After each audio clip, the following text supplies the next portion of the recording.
Good morning. आज हम कक्षा 7 की पुस्तक पृथ्वी और हमारा जीवन से पाठ 2 के अंतर्गत धरातल के रूप बदलने वाले कारकों के बारे में जानेंगे।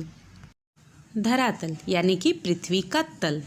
तो पृथ्वी के तल या ऊपरी सतह को हम धरातल कहते हैं।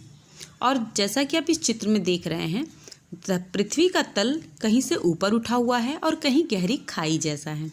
तो पृथ्वी का जो भाग ऊपर उठा हुआ है, ऊंचा उठा है, उसे हम महाद्वीप या द्वीप कहते हैं, और जो भाग गहरा है उसे हम झील, सागर तथा महासागर कहते हैं। अब जरा इस चित्र को देखिए इस चित्र में देख के पता चल रहा है कि धरातल पे अनेक भू आकृतियां हैं, कई तरह के आकार हैं और इनके आकार के आधार पर इन्हें 3 श्रेणियों में बांटा गया है, 3 भागों में बांटा गया है।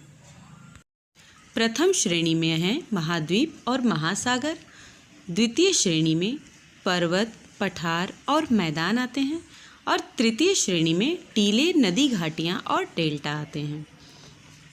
और इन सभी भू आकृतियों को बनाने और बिगाड़ने का काम 2 प्रकार के बल करते हैं, एक आंतरिक बल और दूसरा बाह्य बल। तो इस पाठ में हम आंतरिक बल के बारे में हम बात करेंगे। आंतरिक बल का अर्थ है अंदर की शक्ति। पृथ्वी के अंदर की शक्ति को हम आंतरिक बल कहते हैं। आंतरिक बल 2 प्रकार के होते हैं। कितने प्रकार के होते हैं? 2 प्रकार के। पहला दीर्घकालिक बल और दूसरा आकस्मिक बल। दीर्घकालिक बल जो धीरे धीरे करके लंबे समय में क्रियाशील होते हैं और दूसरा आकस्मिक बल जो अचानक से क्रियाशील हो जाते हैं। तो दीर्घकालिक बल 2 प्रकार के होते हैं, इन्हें देखते हैं। दीर्घकालिक बल द्वारा परिवर्तन इतनी धीमी गति से होता है कि मनुष्य को इसका आभास नहीं हो पाता, जैसे महाद्वीप, पर्वत, पठार, मैदान का निर्माण। ये बल पृथ्वी के भीतर बहुत ही मंद गति से यानी कि धीमी गति से कार्य करते हैं और इनका प्रभाव हजारों वर्षों के बाद दिखाई पड़ता है। अब जरा इस चित्र पे ध्यान दीजिए। इस चित्र में जो पृथ्वी का चित्र है वो 200 करोड़ वर्ष की पहले की पृथ्वी को दर्शाता है। तब पृथ्वी पर सिर्फ एक महाद्वीप था जिसे पैंजिया कहते हैं। फिर पृथ्वी के भीतर उपस्थित प्लेट्स धीरे धीरे खिसकती गई और नए नए महाद्वीप और नए महासागर बनते गए। अब भी इस प्रकार की शक्ति पृथ्वी के नीचे कार्य कर रही है, जिससे नई भू आकृतियों के निर्माण का कार्य जारी है। अभी हमने पढ़ा कि दीर्घकालिक बल 2 प्रकार के होते हैं, वलन और भ्रंशन। तो वलन को हम चित्रों के माध्यम से समझते हैं। जब आंतरिक बल आमने सामने कार्य करता है तब दबाव की क्रिया होती है। इससे धरातल में मोड़ पड़ जाते हैं और वलित पर्वतों का निर्माण होता है।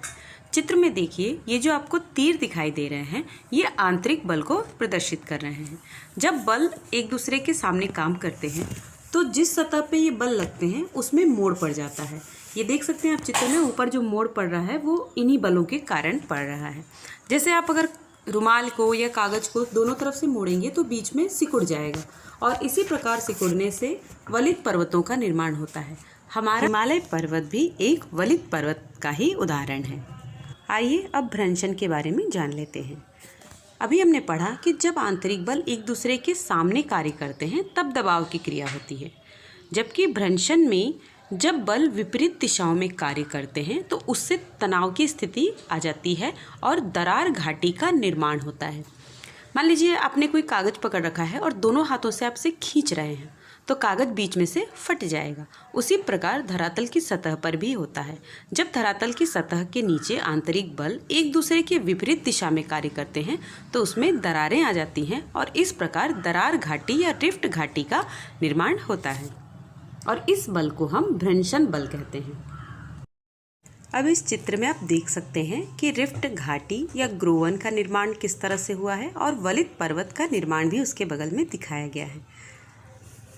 अब आकस्मिक बल, वे बल जो अकस्मात या अचानक ही परिवर्तन कर देते हैं उन्हें हम आकस्मिक बल कहते हैं।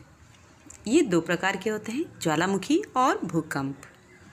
आकस्मिक बल द्वारा घटनाएं अचानक घटित होती हैं और इसके कारण धरती के ऊपर और नीचे विनाशकारी परिवर्तन होते हैं।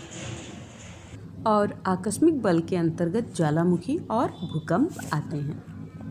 ये देखिए, ये एक ज्वालामुखी का चित्र है और जिसके मुंह से आग निकल रही है। तो ज्वालामुखी का अर्थ क्या हुआ? ज्वालामुखी का अर्थ है जिसके मुख से आग निकलती हो उसे ज्वालामुखी कहते हैं। ज्वालामुखी द्वारा अचानक विस्फोट होता है जिसके द्वारा मैग्मा, गैस, राख, धुआं, कंकड़, पत्थर आदि तेजी के साथ बाहर निकलते हैं। अब जरा इस चित्र पे ध्यान दीजिए। ये देखिए, ज्वालामुखी से विस्फोट किस प्रकार होता है उसको समझाने के लिए चित्र दिया गया है। पृथ्वी के कोर से, क्रोड से जो भी वस्तुएं बाहर निकलती हैं वो एक नली के द्वारा निकलती है जिसे हम निकास नली कहते हैं। और मैग्मा धरती पर आने के लिए एक छिद्र बनाता है। इस छिद्र को वीवर या क्रेटर कहते हैं। जब ज्वालामुखी का उद्गार शांत हो जाता है, यानी कि ज्वालामुखी से लावा निकलना बंद हो जाता है, तो उस वीवर में पानी इकट्ठा होने से क्रेटर झील का निर्माण होता है। और ये देखिए, क्रेटर झील कुछ इस तरह से दिखाई देती है। अब ज्वालामुखी विस्फोट के कारण हमें पता है कि पृथ्वी के भीतर जो पदार्थ होते हैं वो पिघली हुई अवस्था में रहते हैं और जिसे हम मैग्मा कहते हैं। तो जहाँ पृथ्वी का तल कमज़ोर होता है, मैग्मा उस भाग को तोड़कर बाहर निकल आता है और उससे ज्वालामुखी का विस्फोट होता है।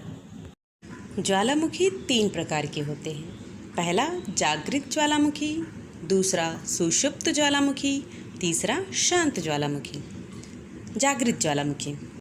जागृत का अर्थ है जागा हुआ। जिस ज्वालामुखी से हमेशा लावा निकलता रहता है उसे हम जागृत ज्वालामुखी कहते हैं। उदाहरण, इटली के सिसिली द्वीप में स्थित एटना और स्ट्राम्बोली नामक ज्वालामुखी जागृत ज्वालामुखी के उदाहरण हैं। अब सुषुप्त ज्वालामुखी। सुषुप्त यानी कि सोया हुआ। ऐसे ज्वालामुखी जिनसे काफ़ी समय बाद अचानक लावा निकलने लगता है उसे सुषुप्त ज्वालामुखी कहते हैं। उदाहरण, जापान का फ्यूजियामा ज्वालामुखी और इटली का विसुवियस ज्वालामुखी। अब शांत ज्वालामुखी। इस प्रकार के ज्वालामुखी से कभी विस्फोट हुआ था परंतु अब नहीं हो रहा है क्योंकि इसका मुख ज्वालामुखी पदार्थों से भर जाने के कारण बंद हो गया है। उदाहरण, म्यांमार का पोपा ज्वालामुखी। अधिकतर ज्वालामुखी मोड़दार पर्वतों के क्षेत्र में पाए जाते हैं। ज्वालामुखी और भूकंप एक ही क्षेत्र में पाए जाते हैं। तो चलिए अब हम भूकंप के बारे में जान लेते हैं। भूकंप 2 शब्दों से बना है, भू धन कंप। भू अर्थात पृथ्वी और कंप अर्थात कांपना। पृथ्वी की पपड़ी या भूपर्पटी का अचानक कांप जाना ही भूकंप कहलाता है। भूकंप आने के कारण, पहला, ज्वालामुखी विस्फोट। ज्वालामुखी विस्फोट होने के कारण ज्वालामुखी के आसपास के इलाकों में भूकंप आ जाता है। दूसरा, पृथ्वी के आंतरिक भाग में असंतुलन। पृथ्वी की ऊपरी सतह कई टेक्टोनिक प्लेट्स के ऊपर स्थित है और जब ये प्लेट्स एक दूसरे से टकराती हैं तो पृथ्वी की ऊपरी सतह या भूपर्पटी पे कंपन उत्पन्न होता है जिसे भूकंप कहते हैं। चट्टानों का टूटना। प्राकृतिक या अप्राकृतिक कारणों से जब बड़ी बड़ी चट्टानें टूटकर भूमि पर गिरती हैं तो इन चट्टानों के टूटकर गिरने से भूकंप की स्थिति उत्पन्न होती है। ठीक इसी प्रकार अणुबम के विस्फोट और डायनामाइट विस्फोट के कारण भी भूकंप की स्थिति उत्पन्न होती है। जब भूकंप समुद्र की तलहटी में उत्पन्न होता है तो समुद्र में तीव्र लहरें उठती हैं जिसे सुनामी लहरें कहते हैं। ये लहरें अत्यधिक विनाशकारी होती हैं। भूकंप से बचाव के उपाय। भूकंप के आने के समय यदि आप घर पे हों या स्कूल में हों या किसी भी भवन या बिल्डिंग में हैं तो तुरंत वहाँ से भागकर कहीं दूर खुले स्थान पर चले जाएं। पेड़, बिजली के खंभे और तार से दूर खड़े रहें। यदि आप अपने भवन से नहीं निकल पा रहे हैं तो किसी ठोस वस्तु जैसे तख्त या मेज के नीचे छिप जाएं। अलमारी या खिड़की या पंखे के पीछे न छिपें।